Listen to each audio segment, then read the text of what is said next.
Inside the Pacers is sponsored by Old National Bank. I know we've got a busy night last night, but I first would be remiss if I didn't thank our staff. You go through a season like we had this year, and it's a good reminder of the people that are around you that you go through something like that with. We have a tremendous group of people here, from our scouting staff on a night like last night, our scouting staff, our coaching staff, our analytics, sports performance, sports psychologist, PR. I know he doesn't like me talking about him much, but him and his staff. And then Susie Fisher's been with us for a long time, and Sonia Cluttinger, who's really the heart and soul of our building. This will be year 40 for her, coming up July 1st. So I want to recognize her because this whole operation doesn't function without Sonia. So, but last night, was a culmination of a lot of work, leading up to the draft, and very happy with how it played out. And I know you're going to have some questions, so I'll open it up from there. Braden's obviously a guy you've known for a long time, and I guess I understand. I think you were the first person to say he's going to make it in the NBA. What told you about it? What told you that then? What in all the years you've been following him, what gave you, despite his size, that he was going to be a guy that was going to fit? Yeah, I mean, obviously in our business you see a lot of basketball players, and you see them at different levels, different ages, and you just there's certain players you see early on. It just kind of gives you an itch, and you just see certain qualities. Braden, from the very beginning up till today, has a competitive will that is very hard to put a measure on and a value on. He's always won. He impacts winning. I was talking to Coach Painter about him, and the biggest thing he said is he impacts winning, which is really the best quality you could ask for from a player to hear from their coach. He's tough. He loves the game. High basketball IQ.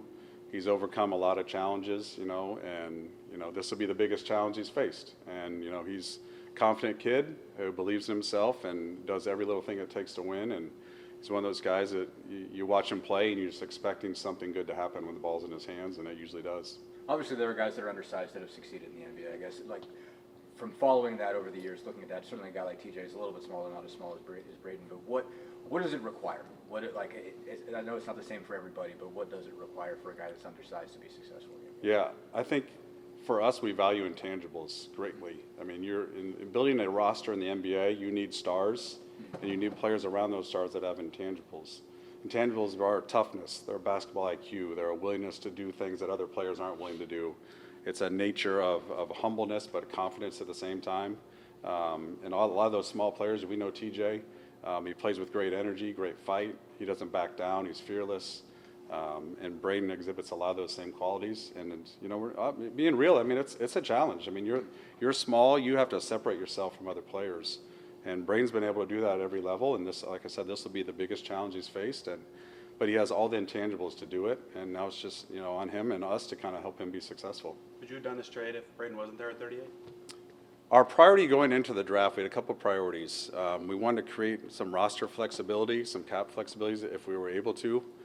We wanted to get a two-way potential player on a point guard position. After what we've gone through the last couple of years with our point guard spot, that you feel like you need another guy there if at all possible. We have several guys we feel good about the point guard position on our roster.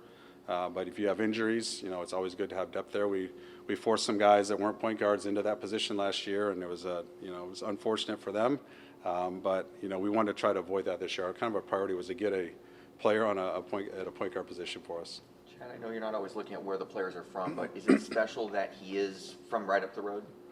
I mean, yes, but I want to separate. I know the story out there is my relationship with the family, but this was a group decision, and our job is to bring in players that can help our culture, help our team. It's not where they're from or who knows them. I mean, the reality of our business is we have lots of relationships with people that are in the draft. They're coaches, they have sons, whatever, and so.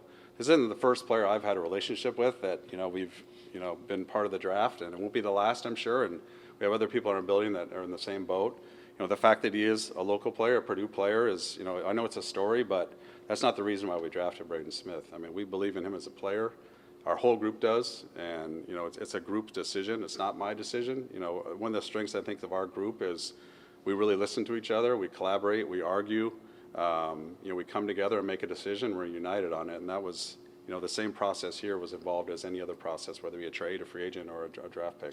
You mentioned the two-way piece of that. Is how important was that? What does it say that he's willing to do it on a two-way contract? But just the flexibility you guys managed to get. I mean, how important was it to get another kind of $2 million under the luxury tax so you have some flexibility to go out and go get some other stuff? Yeah, I mean, we don't have it finalized yet, so I don't want to get too far ahead of myself on the contract, but, having more flexibility going into this offseason is a benefit to us. We really like the core of this group. We're trying to find some pieces to add to the depth to it, and every little bit you can get to help you do that is important for us. Chad, what do you remember about watching Braden play in college? No different than what I saw before, he got to Purdue. He's a leader, he's a leader who impacts winning. He does a lot of things that makes everybody else around them better. I felt like, and this was the case at the pre-draft camp as we watched him there for a couple games, is when the ball's in his hands, your team usually gets a good shot. And it's, Coach Painter said this great. He said, it's either a make or miss for us because we're getting the shot with Braden. And that's kind of, at our level, that's a very good quality to have. I felt like when I watched Andrew Nemhard and we watched him at the Combine, there was a lot of the same things were happening when Andrew had the ball is what we saw with Braden with the ball. His team was organized. He got a good look for everybody, for every guys around him. He makes the game easier for other players. The defensive side's where he's going to have to fight. He's going to have to be a fighter. That's in his nature, so I think he can do it. But he's always been a guy who makes your team function, and he organizes the team, and he leads the team. You mentioned flexibility to add now. What do you feel like in the next couple weeks, whatever free agency, that you guys will be looking at specifically? Yeah, I think, like I said, this core of this group we believe in, and they've shown things to us to have reason to believe in them. So we're going to be very selective on what we do. We're not, if you're expecting an earth-shattering, groundbreaking move, I'm not going to say that's going to happen, but, we're always going to be opportunistic if the right deal comes along in a trade or if a free agency process plays out and we have a player we like, we're going to be, we'll try to pounce on that opportunity. I think our priority is to add depth to this team.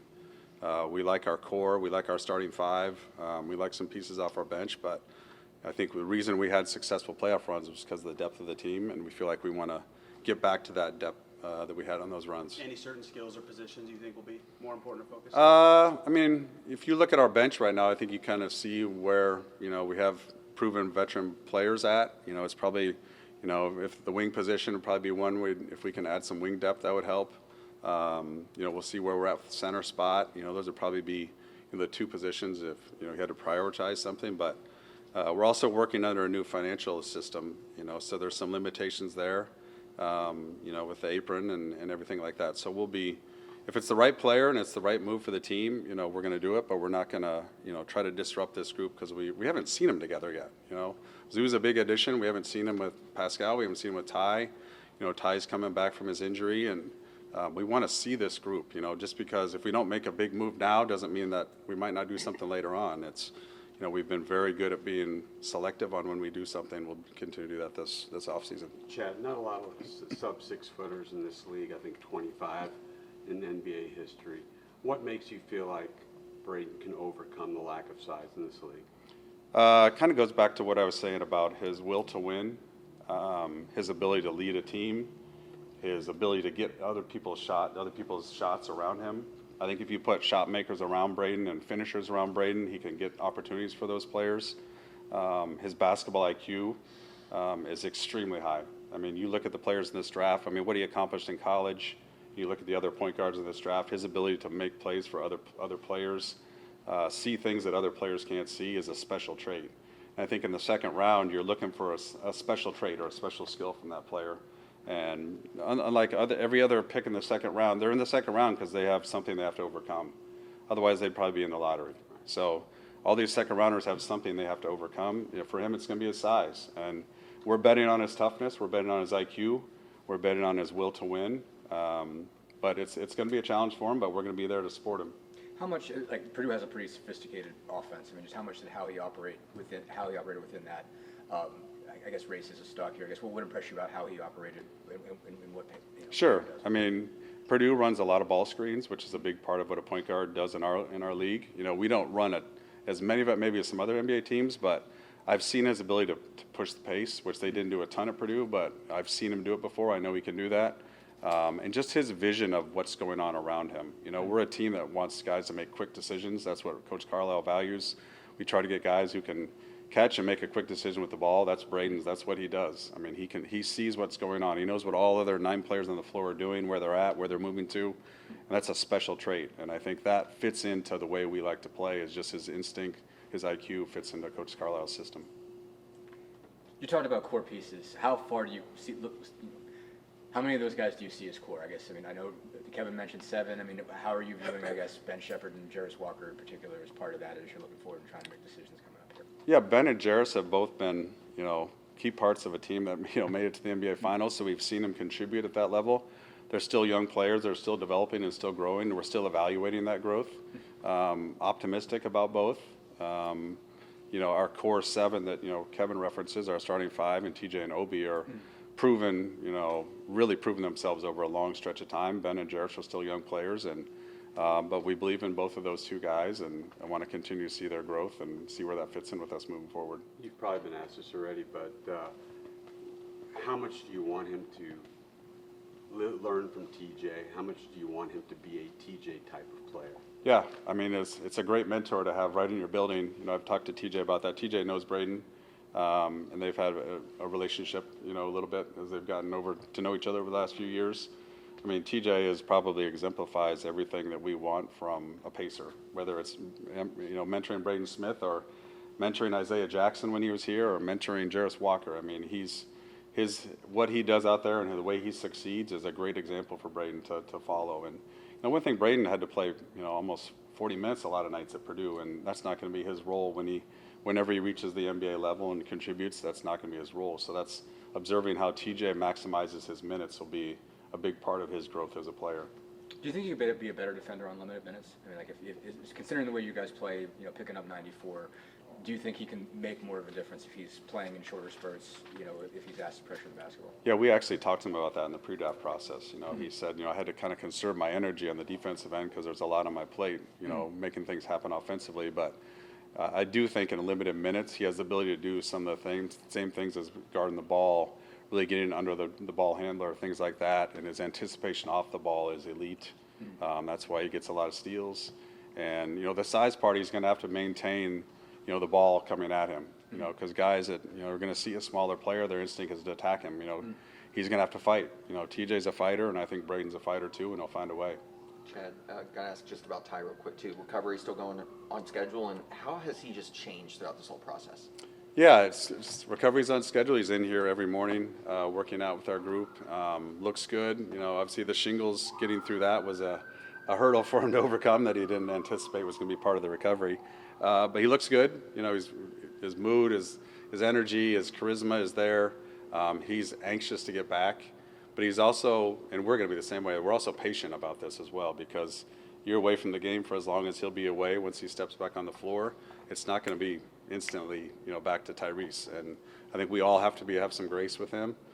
He knows that's going to be a part of his recovery, that I'm not going to maybe be myself instantly. And that you may see, some ups and downs, I'm sure, with him as the season starts. And he's got a new teammate, a new center to kind of get, adjusted to playing with.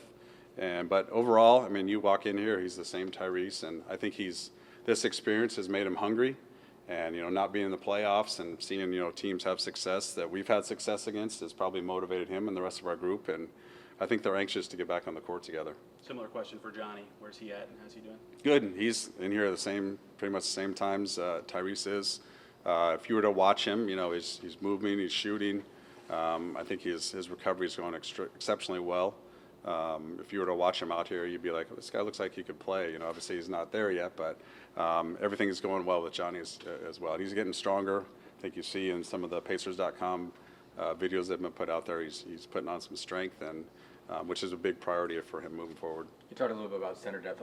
You got a decision coming up on Micah Potter's club option.